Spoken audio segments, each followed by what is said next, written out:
I'm Ron Underwood, and I had a great time with Zach and Corey, and hope you enjoy.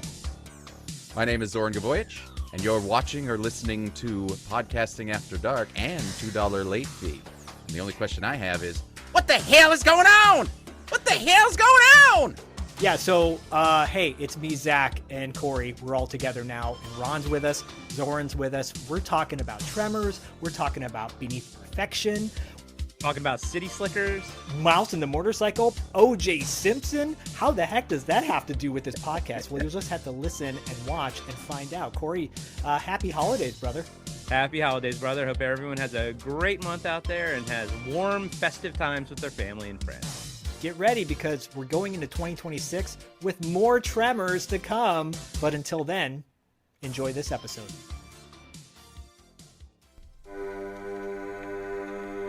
Lock your doors, close your windows, turn out your lights, for chills and thrills await you. It's time for Podcasting After Dark with your hosts, Corey Stevenson and Zach Schaefer. Stay with a friend, say your prayers as grisly ghouls close in to seal your doom. Tonight's episode, the 35th anniversary celebration of Tremors, with director Ron Underwood and the voice of Beneath Perfection, Zoran Gvojic. They're coming! The good old days of good old monster movies are back. Tremors. It was funny. It's humongous. Slimy. Full of goo. Yeah, we'll take your word for it. The scariest monster movie since Aliens, says sneak previews. Bloodthirsty, that creature. Action-packed. It's a wild film. And Time magazine raves, Tremors is bound to become a classic. Yeah! Tremors, rated PG-13, starts tomorrow at theaters everywhere. So this is really special because we typically, Corey and I, $2 Late Fee, Podcasting After Dark, we do a crossover episode around September every year. And we cover the movie, we break it down on Podcasting After Dark, we interview someone connected to it on $2 Late Fee, et cetera, et cetera. But this time around, we've had a really crazy year. And earlier this year, we were at Pasadena Comic-Con. We've talked about it on our shows respectively. And we did a panel, the greatest, largest panel, I think, in the history of panels that a stage can hold. And we interviewed the cast and crew from the movie Tremors. And one of those people that we interviewed was Ron Underwood. And as everyone's coming off the stage and we're saying goodbye, and, we're going up to certain people and be like, hey, we would love it if you come on the show. I said to Ron at one point, I'm like, I would love to have you on our shows respectively down the road. And you're like, yeah, sure. That was like in the summertime. Flash forward several months later, our good friend Glenn reaches out and he goes, there's a novelization of Tremors. And I go, yeah. And he goes, and there's an audiobook version of it by my good friend Zoran Gvojic. And I said, sorry, Gvojic. There it is. You got it. I'm going to say it again. By my good buddy Zoran Gvojic. I got that right this time. And behind the scenes, everybody, I said his name wrong like 18 times already. So I apologize sincerely. People are like, is it Zach Schaefer or is it Shafar? And I'm like, it's not Shafar. Anyways, Glenn said, yeah, Zoran's got a great audio version of that. You should have him on the show. And I said, well, what if we got Ron and Zoran on our show to talk about Tremors, et cetera, et cetera? Corey, can we do like another crossover thing? Why not? Why the heck not? And if you're not watching this on YouTube or Spotify, et cetera, go to wherever you would watch a podcast, because Zoran, by the way, has one of the greatest backgrounds of like pop culture yeah, I in love the it. world. I see some Kreitz back there. Oh, yeah. Yeah. Well, there's actually, hold on. If you can see, hold on, right. I got to do the opposite. This right here is a graboid egg. Oh my right God. there. And then Ron has what I thought was a fake background, but it is the most beautiful, picturesque Southern California holiday photo. Ron, you should just take all your family photos there. Like, It's gorgeous. get your puppy or whatever and be like, hey, happy holidays, y'all. So yeah, holidays in Los Angeles, that's for sure. But they're joining us. Zoran, Ron, thank you so much for being on the show. Zoran, thank you so much for being on the show with us. Of course. My pleasure. Ron, I was hoping you would say you would agree to come back on after that monster panel we did in Pasadena Comic-Con. That was fun. Yeah, I mean, I don't know how you led that thing. It was How did we? unruly with so many people.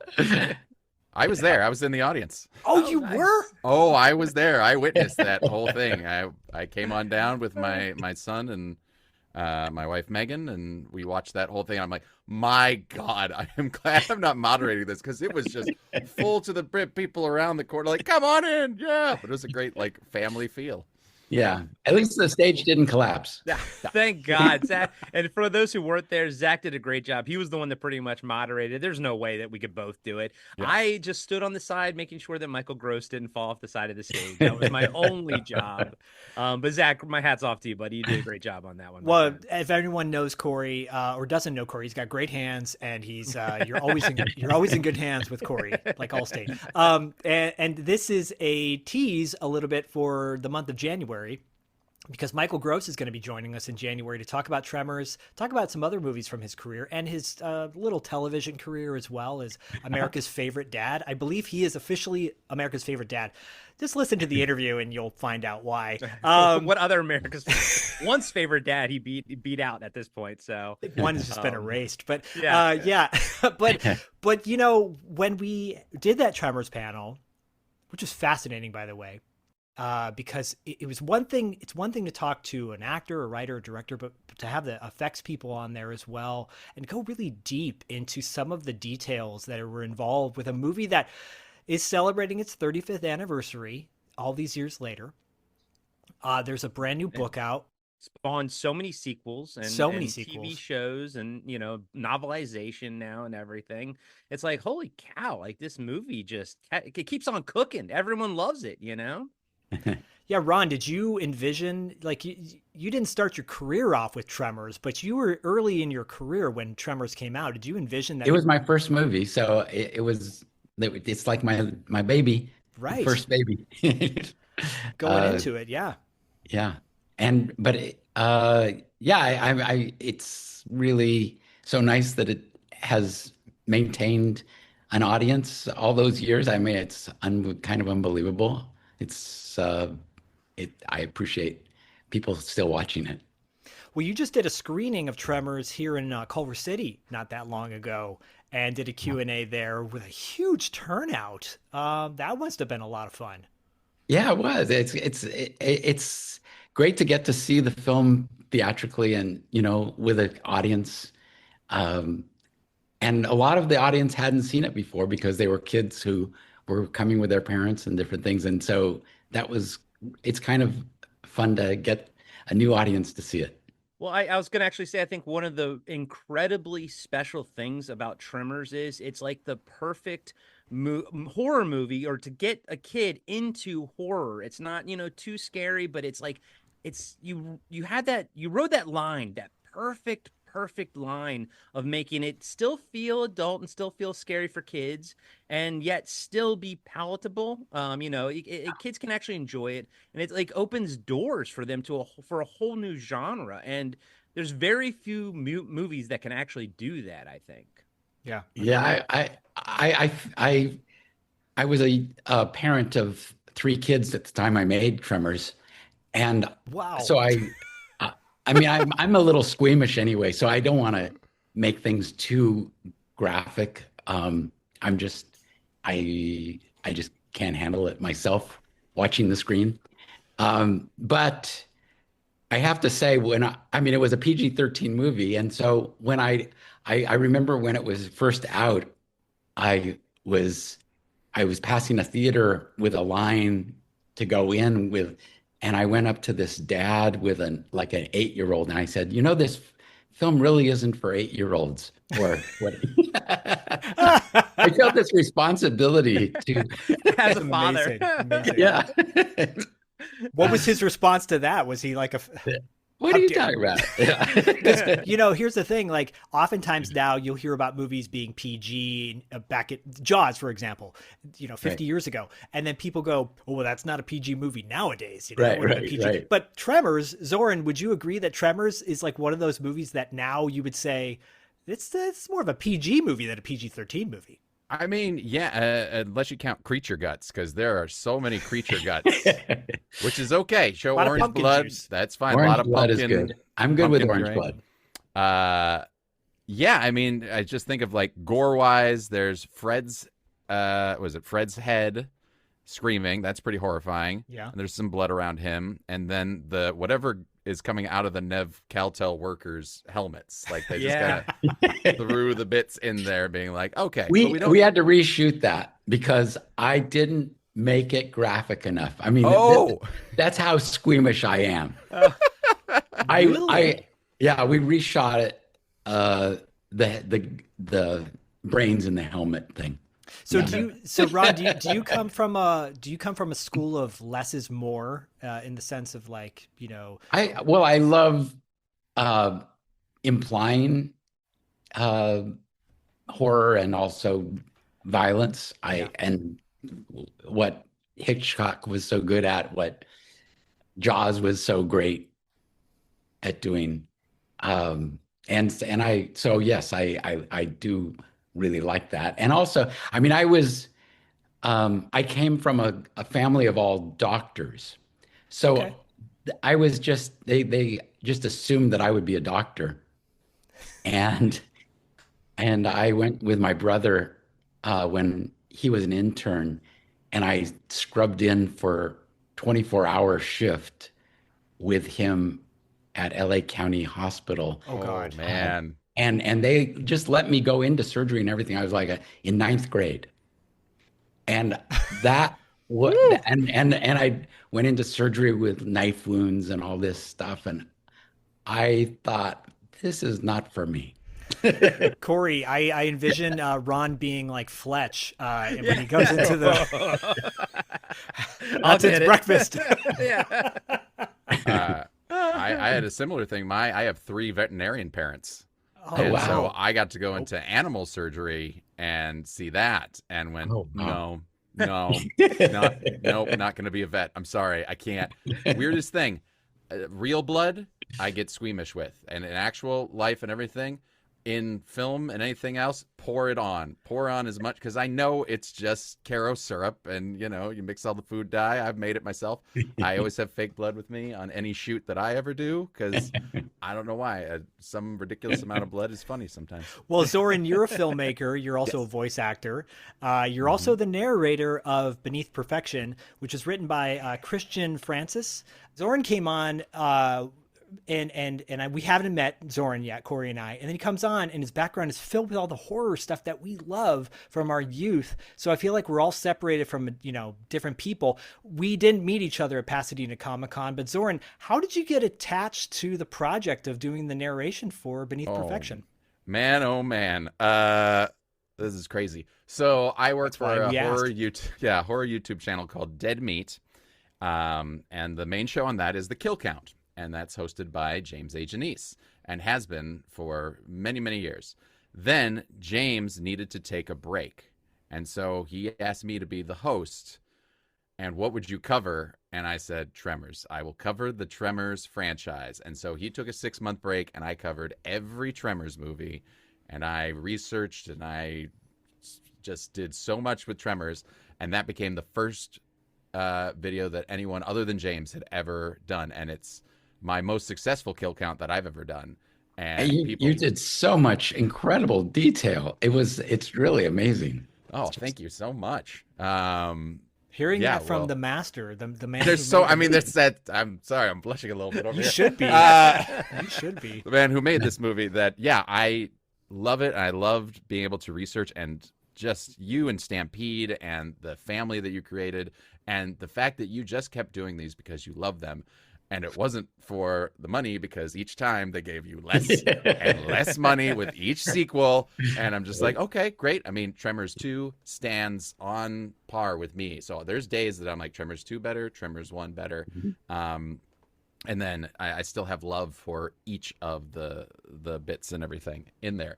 And from that, that's where I kind of became synonymous with Tremors on the internet, because of the kill counts. And they got a lot of people into the franchise who had never watched it or anything, they're like, "Oh, I see the first one." Like, there's 7 of them. Okay. Still haven't covered the TV series yet. That one's Yet. still, I like that you said yet. You'll get there. Yet, I will say, like, if there's ever a time that Dead Meat ends or my time with Dead Meat is over, the last thing I will do will be the Tremors series to wrap everything up in a nice little bow there. You might have our good friend Levi do a show with you about that. So shout out. I know Levi. I'm sure you do. Oh yeah.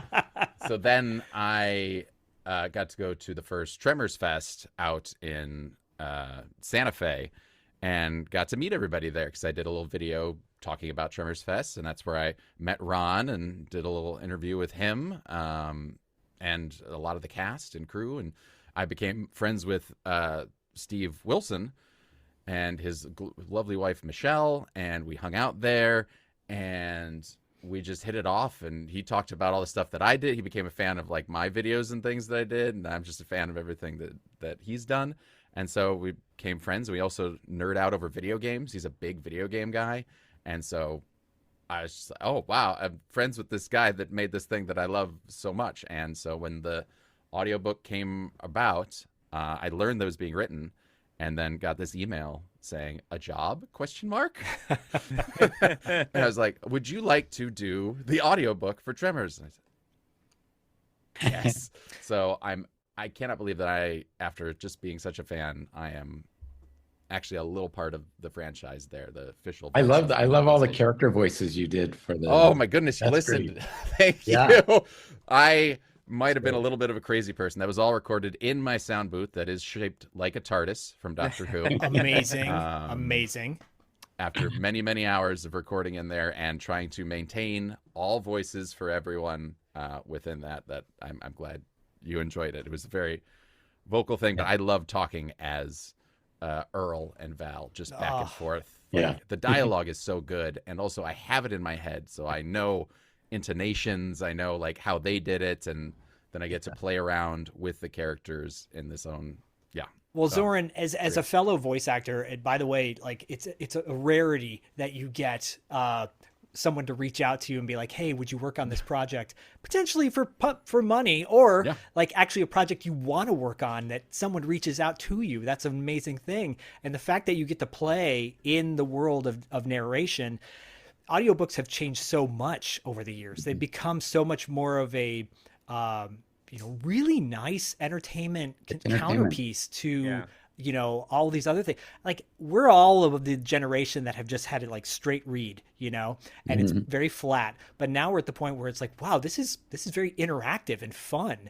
And we're getting these new novelizations of films that came out in like the 80s and the early 90s. It's like this new resurgence, a new golden age of novelizations. I think it's freaking awesome. A buddy of ours, David Irons, did the novelization for Shredder Orpheus, which was a movie that came out in 1990. Very so obscure. It's just like, it's just really cool to see this industry, and it seems like it's all by fans, and for fans and everything like that. It's there's a lot of love in the novelization industry, I'd say. Yeah.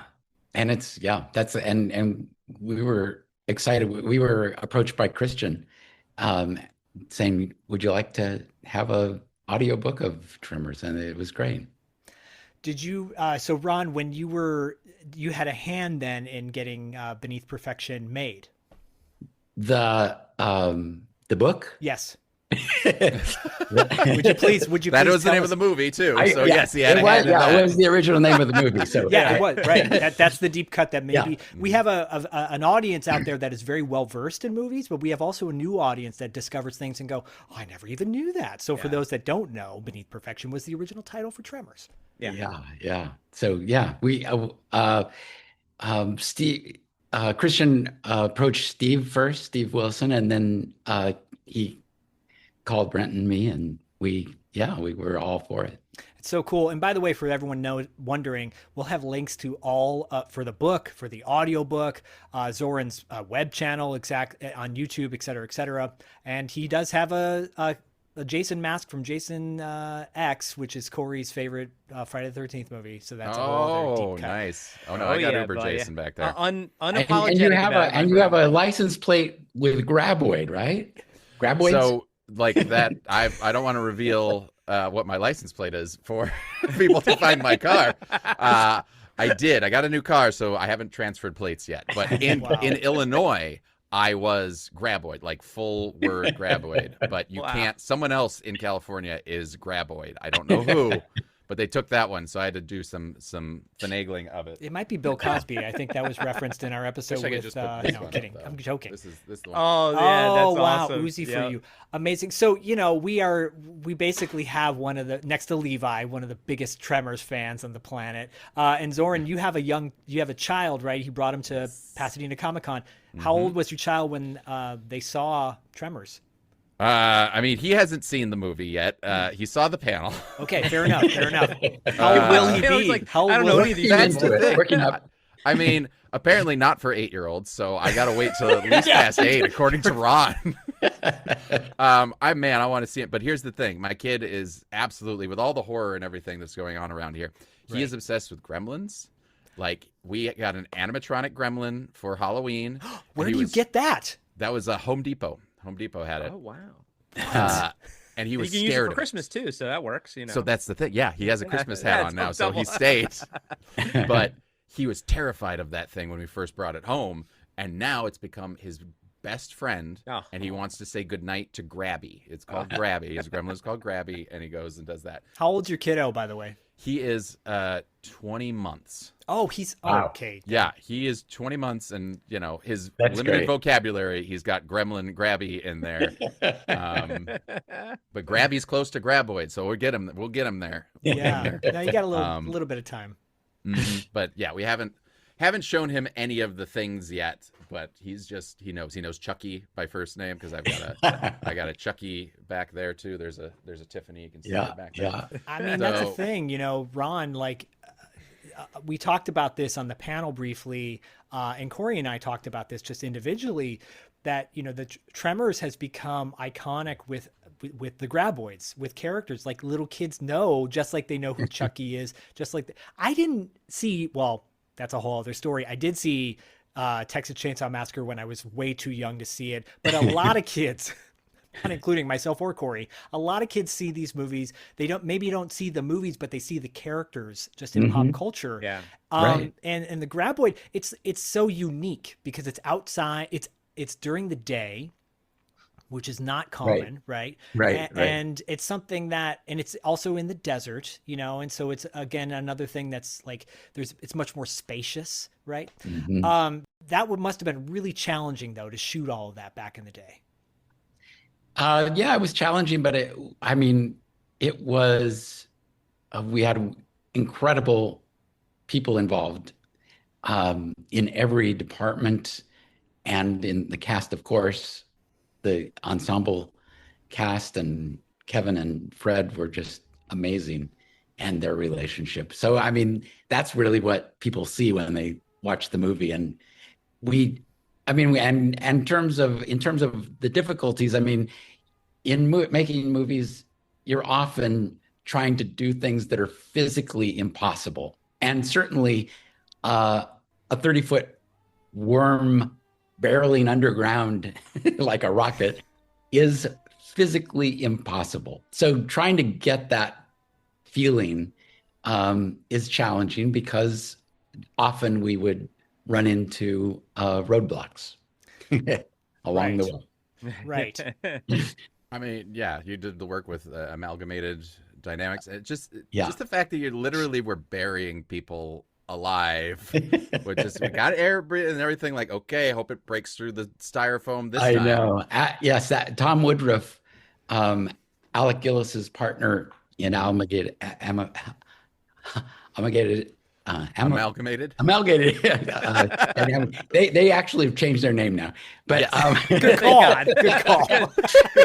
But Tom was actually, we basically built these elevators for the full-scale graboids to come up out of the ground, and he was in the suit. So, I mean, just being in a graboid in the middle of the desert, totally covered, is just like, it is the, I can't even imagine how he did it.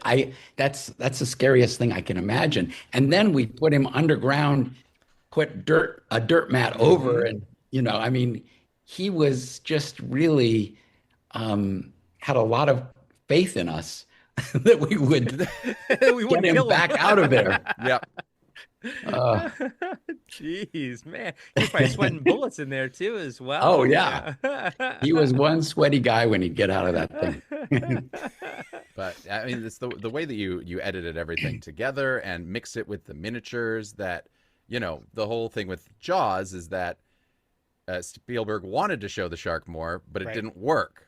Yeah. And I think you did such a good job of not showing the creatures, and then when they showed up, they actually delivered. Like they may not on set, but like Right. when it was cut together, like they mix so well together and they look lifelike with Yeah, I mean, even as a kid, I remember, I mean, I can still remember my experience, literally my experience at 12 years old in 1990, seeing that for the first time, being like, wow, like this is amazing. Being old enough to realize that, like, and know how movies are made, that like this is being shot in the daytime and it looks great. But as you mentioned, the editing, I loved how you put the steady cam on the ground and just kind of run with it. You had this great sense of speed on land, and it blew my mind as a kid.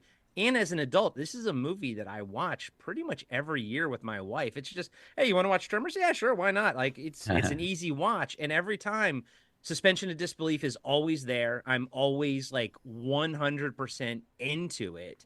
And everything about the effects just work, especially like what you're saying, what you choose to show and what you don't, choose to show. And it works just on every single level. Yeah, we gravitated toward that idea in terms of we were looking for a project that a first-time director could make, and horror seemed like a good idea. But the idea of having an underground monster was very appealing, so that we didn't have to show it all that often. And then, as you said, Zoran, we were just incredibly blessed with Alec Gillis and Tom Woodward creating the look of the creature, and then Bob and Denny Skotek, brothers, who are amazing miniature filmmakers and did our miniatures for us. And that really gave power to the creatures that we couldn't really do in a full scale. Right. I mean, and it's true, editing was important because you couldn't show too much of a creature bursting up out of the ground, because it's kind of tough to get that force that you need in a real full-scale creature. Well, you mentioned, Zoran, you mentioned Gremlins earlier, and literally my son and my wife, we just watched it last night, and there's a scene with miniature gremlins marching down the street. Oh, and yeah. Bodie goes, "Oh, are those miniatures?" And I go, "Yeah," because he's really big into making miniatures right now, and maybe That's it's great. something that it's like a passion project at his school. And I said, "Yeah, those are miniatures." He says, "Oh, those are cool." But Ron, you make me think of this, speaking of miniatures, or thinking of like little animatronic type images. One of the first projects you ever worked on was Mouse and the Motorcycle and Runaway Ralph, right? And those were staples. I was saying before we came on the air to Corey, I said those two films, because I call them films, they were shown in school, and because my teacher said, we're going to watch a movie now. Those were staples as a kid growing up. ABC, like after school specials. And by the way, the special effects hold up amazing for those. If those who haven't seen Mouse and the Motorcycle, I highly recommend it. I'll put some links so you can watch it in our show notes. Next on the weekend special, it's not easy being a mouse, but when the going gets tough, I got some medicine for you. Trust me. I know what I'm doing. this mouse gets going. It's Ralph to the rescue in part 2 of The Mouse and the Motorcycle. Yeah, I love stop motion, and that I didn't do the stop motion. John Matthews did on both of those films, and he's just an incredible stop motion filmmaker. And I love that form. It's gone away somewhat, but we still have it, and I love those films that are still done in it. Have you seen Mad God by Phil Tippett? Yeah. That's wild. I love that movie. Yeah. Phil Tippett is amazing. David Allen was one of the guys back in the day. David Allen, I think, was with Full Moon for a little bit, was doing stuff like that. But but you also had, was doing a little deep dive on your career, and you were talking about how, you shy away from gore and whatnot, but thrillers, for example, when you worked on Capricorn One. This is Capricorn Control. All systems are go. They're looking for a reason to cancel the program. What if man's greatest technological achievement never really happened? We found out 2 months ago it won't work. What if the most important event in recent history was a multi-billion-dollar fraud? What if someone found out? This is Capricorn One, rated PG. Starts Friday at a theater near you. Which I highly recommend, everybody, if you've never seen Capricorn. Beyond the fact that it has a phenomenal cast, it is also a wild story, which is all... It's not fact-based for those people out there that might think that everything was staged. It's not fact-based. I just want to clearly put that out right now. Can you talk a little bit about working on Capricorn One? How was that for you? It was an incredible experience. I was the location manager on it. Yeah. And it was the only film I did as a location manager. But I really loved it. It was a film that Peter Hyams wrote and directed. He had a really hard time getting it off the ground originally because it's about a faked mission to Mars, and they have the astronauts stay on Earth, and it was not selling until Watergate happened. And then people started thinking, oh, well, that could actually happen. Wow. And that really opened it up for Peter. But I learned a lot on that film. And I got to work with these legendary actors. Yul Brynner was in it, and James Brolin and Elliot Gould. And yeah, so many. O.J. Simpson before things. O.J. and O.J. Yeah, O.J. Yeah, I have a funny O.J. Simpson story. Oh, please share it. Yeah. We were out in Red Rock Canyon in California shooting aerials and various things that for the sequences out there. And at night, or even during the day, sometimes we wouldn't be filming because the weather wasn't correct for our aerial work. So we'd played a lot of poker and Monopoly and various things. And one time I was playing Monopoly with OJ, and I was complaining about a traffic ticket I got that day out in the middle of the desert out there. Okay. And he said, well, you should just do what I do. Just give them your autograph and they'll let you go. I said, I wish I could do that. So he took a get out of jail free card and he signed it. And he said, just use this next time. Oh, and boy.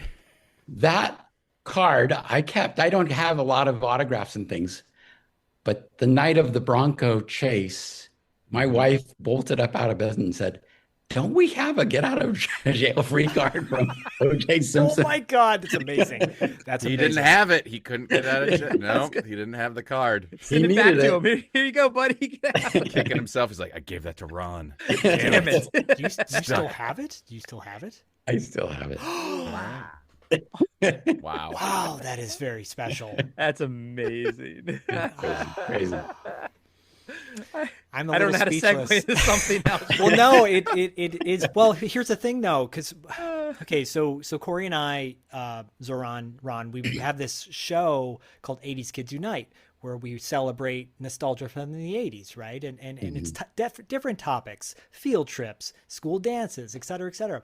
And we talk about there was, this generation now, there was a different time. There was a different time where we just related to things differently back then. Yeah. And so we didn't have the accessibility that we have now for knowing every little minute detail about every person's career or their back, Google your own name, everyone listening, and find out what you'll see online. Sometimes it's shocking. So back then, and also you're making a movie. That was like 1970. 75 or 6 or 7, something maybe? like that. I don't know. It was back then. Did you say 6 or 7? Sorry. Yeah. Corey. Okay, so yeah, like that was also a time when people need to understand O.J. Simpson was at the height of his career as far as an athlete is concerned and a celebrity is concerned. He was big time. And he was one of the leads in that film. Towering Inferno had come out a couple years prior to that, which I believe he was also in, and hadn't done the Naked Gun series yet. That was a whole other deal. But for you to get that experience, I bring up Capricorn One because of the locations specifically, because I think of the locations in Tremors being so unique and so iconic. And I see like a parallel or a connection there, you know, where I imagine you location scouting when you're doing that for Tremors, thinking, oh, this would have been good for Capricorn One. Yeah.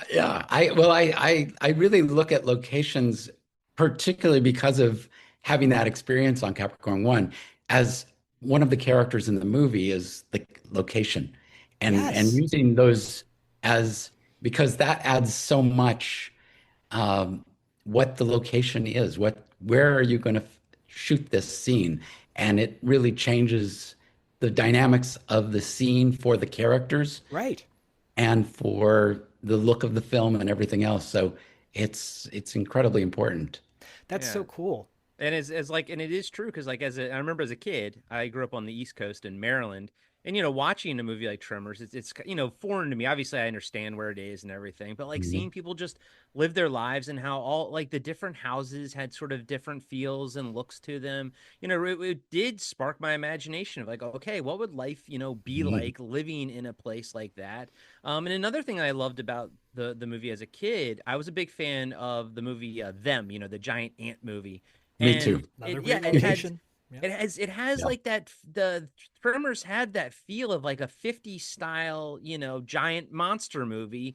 And at the time in 1990, like that was still sort of it felt fresh because it wasn't oversaturated at the time, but also retro. And then it filled this unique space that really got my mind, you know, going and everything like that. But were you a fan of them and everything back then? Oh yeah. When I was growing up, I was growing up in the 50s. So I mean, I saw all those movies as a kid. And I mean, I remember vividly leaping into my bed from far away because I was always afraid of what was underneath my bed. Yeah. I mean, it was just like I was just the giant ants, the giant everything. Everything was giant, yeah. Yeah, everything was giant. And now you're making giant worms, you know, in the desert. It's like yeah, there is some similarity there. Yeah. Zoran, you were saying earlier in regards to the audio book, which I believe again, links are in our show notes to get to Order Beneath Perfection. What were some of your favorite character voices to do in that novelization? I mean, hands down, Val and Earl were my favorite voices to do. And I had to create a track of like the different voices that I created for each person, so I could reference and try and stick to it. But I fell so naturally into the Val one because I would say a line to get into it, and it would always be, "What the hell is going on? What the hell is going on?" And then I would start talking and like, "Earl, I don't think we need to do that right now." And then Earl was actually just on my demo reel, I have a cowboy voice on there that I just go like, "I've been over every inch of this place, and I'd wish someone would call me a cow man just once." And so the raw audio has me just going like, "Cow man." That's a damn good it, dad Valentine. Joke. You don't plan ahead. So yeah, so I did that, and then I'll remember also that I did not do this. So Walter Chang in there, the first line that he said. Well, I'm saying the first line, I read the line, and then immediately narrator part is like, he said in a thick Chinese accent. I'm like, I did not do that. I did not do a thick Chinese accent. We're watching Gremlins last night, and the Key Luke, right, who plays the Mr. Wing, who has his shop, and my wife, who's Chinese, by the way, just putting that out there, she goes, "That's so racist." And Bodhi goes, "Why, my son?"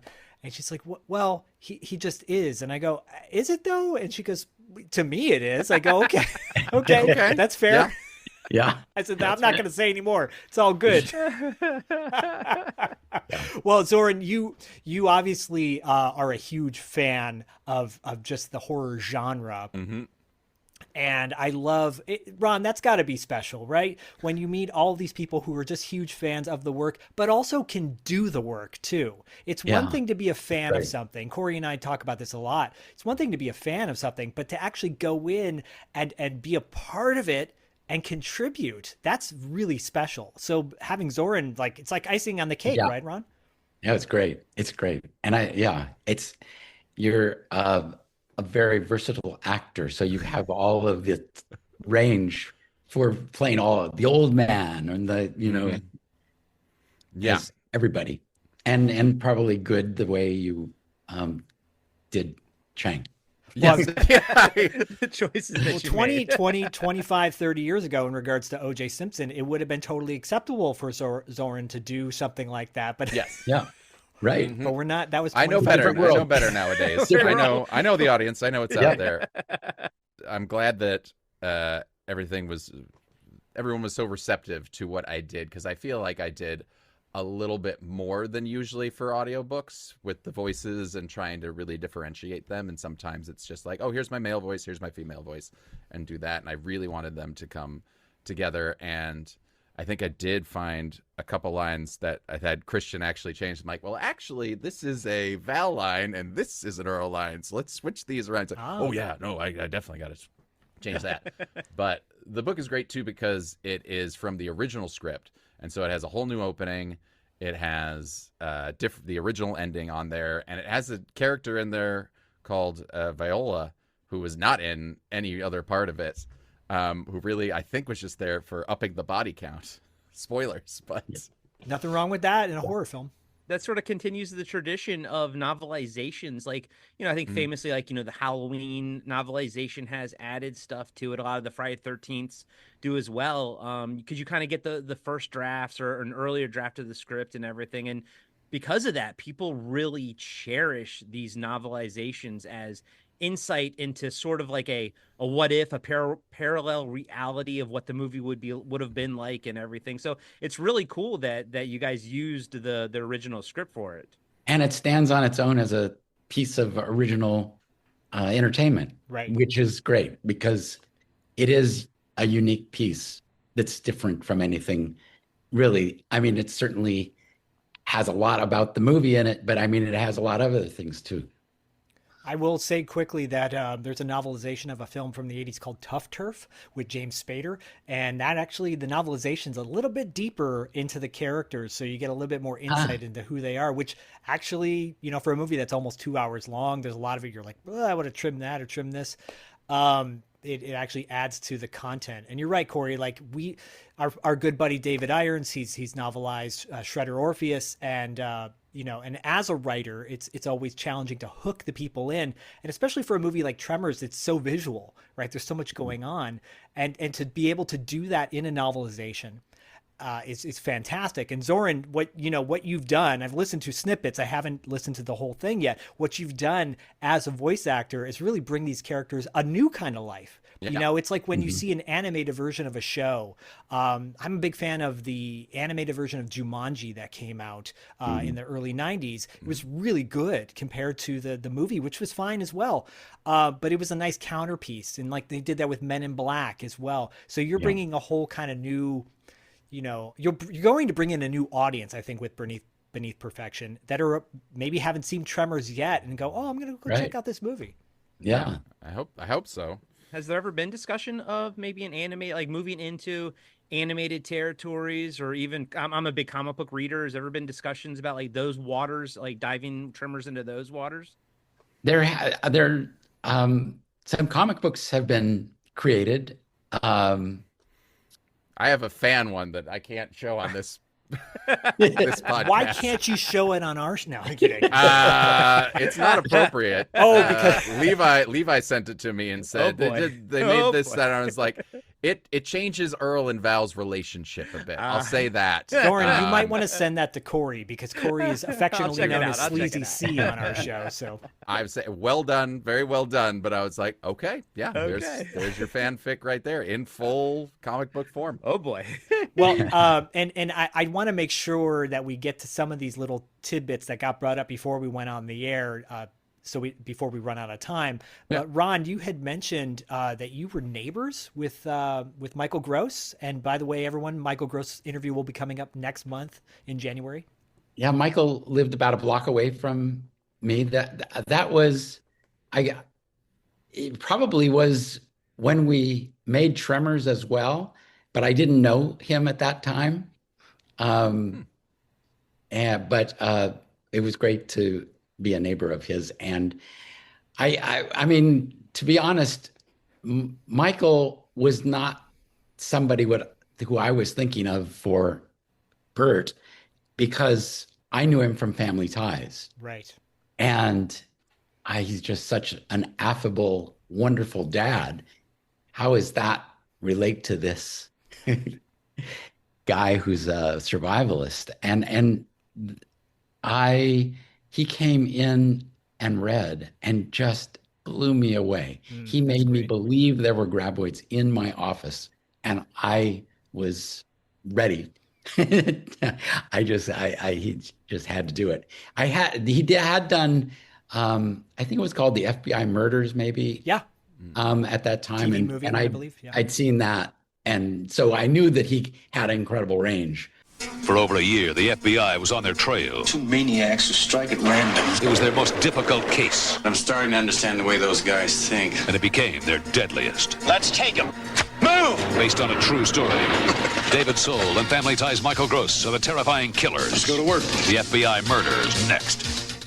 He's really good in that. In fact, I highly recommend people seek that out. That was a cool thing about TV movies at that time, because you'd see guys like, there was a TV movie around the same time about the Kiki Camarena murders in Mexico, which I think Netflix turned into Narcos down the road. But like Craig T. Nelson was on that, you know? Oh, wow. And so used to playing like this lovable dad from Poltergeist and I'll eventually Coach. But you see him in that role. Treat Williams was in that too. And it's so cool. T-Bill. Right? It's so cool to see some of these guys that like you only... Because our generation, again, was used to seeing people in one specific role, you know, Jean-Luc Picard or Captain Kirk and Family Ties and Cosby Show.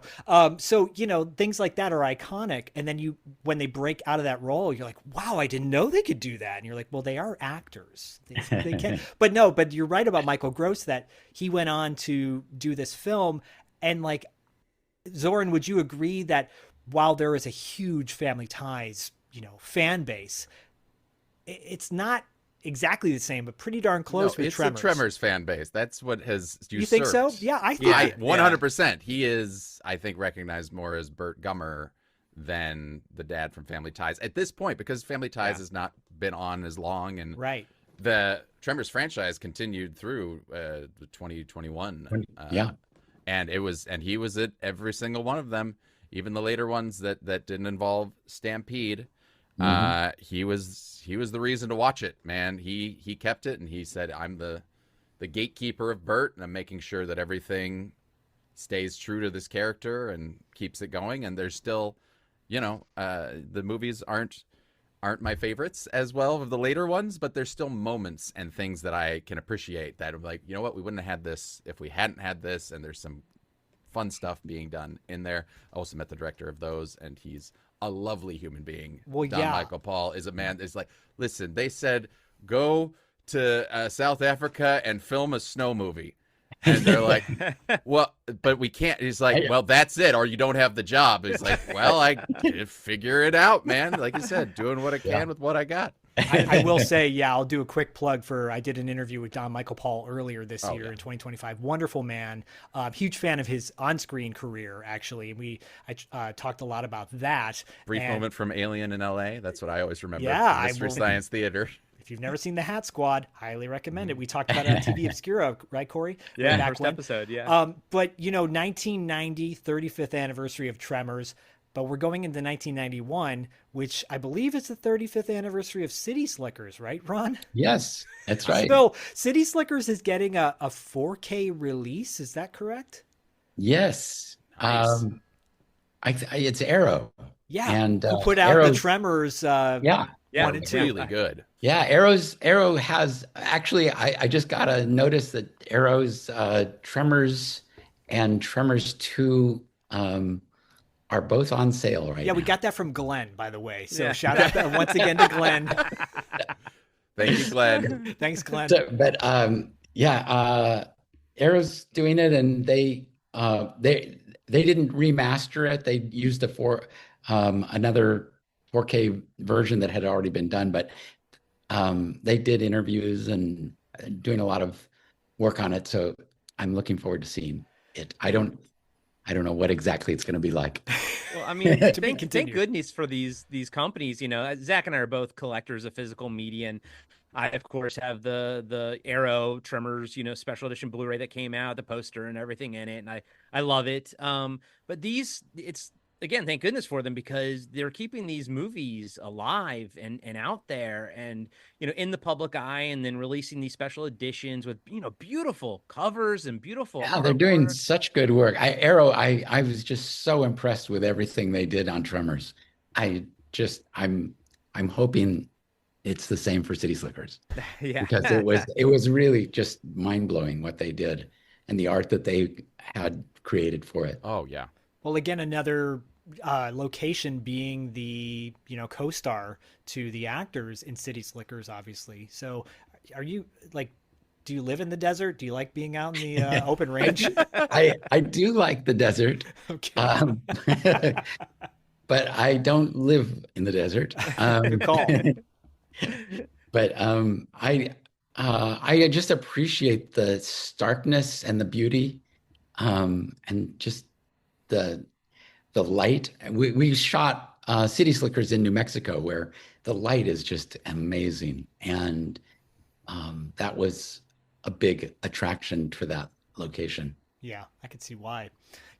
So we're starting to wrap up, and it's 2025. Corey and I, have been reminiscing all year how wonderful this year has been from a creative standpoint, because with all the things going on in the world, you got to find creativity to distract you from all the other stuff. But, we're getting closer to the holidays. Not everybody celebrates Christmas, but a lot of people do that we listen to the show. And you don't necessarily have to celebrate Christmas to appreciate and love holiday films. I just really quickly want to go roundtable, maybe like a kind of a go-to holiday film y'all have that maybe is either mainstream, no big deal, everyone's seen it, but you still love it, or something that's a little off kilter. Corey, how about you? What's a go-to holiday movie for you? Every Christmas Eve, I got to watch Muppets Christmas Carol. I love that movie from the bottom of my heart, and it's a Scrooge tale, but it's my favorite, honestly. And I also love White Christmas, but Muppets Christmas Carol all day, every day, baby. Nice. Zoran, and again, Zoran Gvojic. Did I get it right this time? You I got did. it right. Yay! Zoran's links to all of his content are in the show notes, and you can order the audio version of his book, Beneath Perfection, that he obviously narrated. How about you? What's a holiday? And edited too. I did all of it. I did everything myself, man. And I believe I actually I listened to audiobooks at 2x speed. So I think I started editing to 2x speed. And I was like, I got to slow this way down. I asked my buddy Ted Evans, who's done a ton of voiceover stuff, was just like, this is great.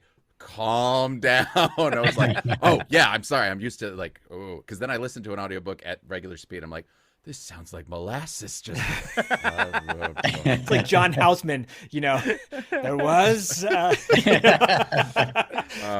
But no, and by the way, everybody, for those that are aspiring voice actors, you got to do a whole lot more than you used to back in the day. So they put you're basically the director as well, and producer of all your content. So spoiler, it's hard work, but it's totally worth it.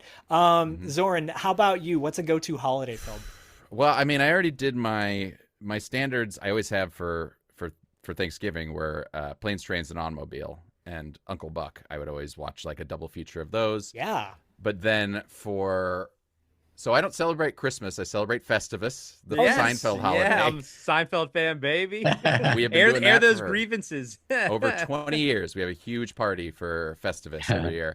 And so instead of watching the episode, we actually do a live reading of the episode, which is very fun. Awesome. But I will just shout out like a Christmas horror movie that not many people know about is it's Yule Log. I don't know if you've seen Yule Log. It's from Casper Kelly, who did Too Many Cooks. Yep.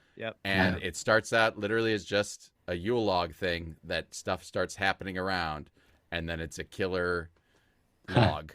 Yeah. Wow. And it is very well done. I highly recommend that as like an obscure Christmas horror movie. Yeah, that was on Adult. Was it Adult Swim first, and then It was it's Adult gotten, Swim. Yeah, it's gotten a life of its own, and he's they doing made a new sequel. movie. They made a sequel, which is it's basically a Hallmark movie where the log falls in love. And Zoran is for those that don't know, Zoran's a deep cut when it comes to horror knowledge because he's got a life-size version of Leslie Vernon in the back. Love that movie. By the way, if y'all have never seen that film, it is wonderful. A modern horror classic, in my opinion. It's so good. Very lucky to now be friends with Nathan, the star of that film. I took an acting class with him, and he taught me so many things about acting that I was like, I'm going to keep that. So he is super talented, super wonderful. Zoran, so cool. I just want to geek out for 1 second. My grandmother made me a Dr. Decker mask from Nightbreed when I was when I was like 12 years old. It doesn't fit my head anymore, but I still have it. My grandmother was an award-winning like seamstress who like made quilts and stuff. Wow. And I was like, can you make me a horrible serial killer mask for Halloween? And she did. I still have it. That's great. And by the way, Zoran has like the legit Atlanta Hawks hat on, by the way.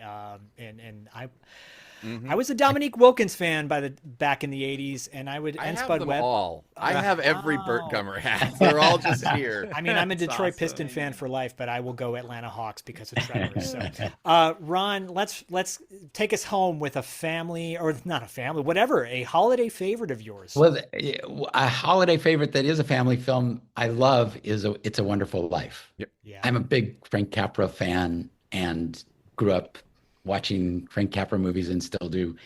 And but I also like Die Hard.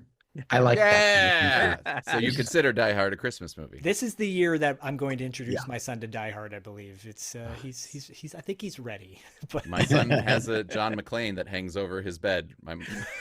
My wife made a little mobile with like Ahsoka Tano, Ash from Army of Darkness, and a little John McClane that our friend gave us, who's hanging off his little fire hose. It takes the fear away. Your wife and my wife would get along very, very well with Ahsoka Tano. As Judd Nelson in Breakfast Club would say, they should go bowling together, I guess. So, and I'll just quickly say, I've said it a million times before, and I'll say it again, a modern, fun family film that we love. It's an annual tradition, is 8-Bit Christmas. It was made during the pandemic, but I think it's a film that ranks up there really highly. It's really well made. The kid actors are tremendous. As someone who's not a huge fan of kid performances in movies, sometimes this is not one of those cases. It's authentic to the 80s. If you lived in the 80s, you'll definitely appreciate 8-Bit Christmas. It's just a fun movie with a really great moral message at the end. I love it. And look, Zoran will understand this reference. The Warm Side of the Door is a Christmas hit that we always play from Silent Night, Deadly Night in the House. Hell yeah. And my son's like, what's that from? And I go, I'll tell you in about 10 years. So, guys, this was so special. Thank you so much for being on the show. Yeah, it's great. Thank you. So go out and get Tremors, get Beneath Perfection, get City Slickers when it comes out on the 4K. Arrow, yeah. Ron, do you know when City Slickers is coming out? I don't have a date. They didn't send you an advance copy or anything? Not yet. Well, happy holidays, you guys, and happy New Year. And you may cross paths sooner rather than later, and I hope that happens sometime soon. Thanks again, guys. Thanks, guys. Take care. Thank you so much. Bye. Bye. Bye. Be sure to subscribe to Podcasting After Dark on Spotify, Apple Podcasts, and YouTube. You can support the show by joining our Patreon page, picking up a t-shirt from our merch store, or leaving us a 5-star review. Follow us on Instagram at Podcasting After Dark. All links can be found on our website at www.podcastingafterdark.com. And join us next time for another cult movie or TV show review with Corey Stevenson and Zach Schaefer.